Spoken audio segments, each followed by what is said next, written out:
Fella may or may not have a thing about lights.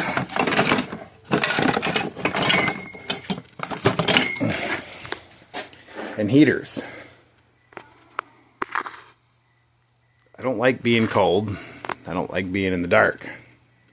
But I like the winter. Just picked up this guy. Roadside find. I've never personally had the pleasant or displeasant, I guess, maybe, experiences of dealing with any of these. So if anybody knows much about the monitor heaters there, and would like to bleep bloop it down in the comment section, fella's always willing to learn something. From my understanding, burning kerosene and such requires a wick.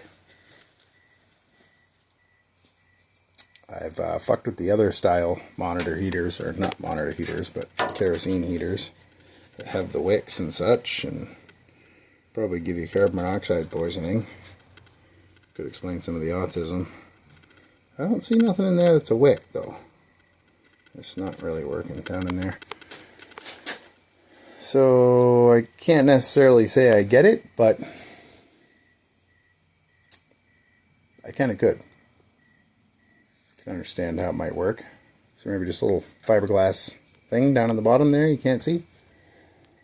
Oh, good, bad, or indifferent. It was roadside find, and kerosene K1 though, that's expensive.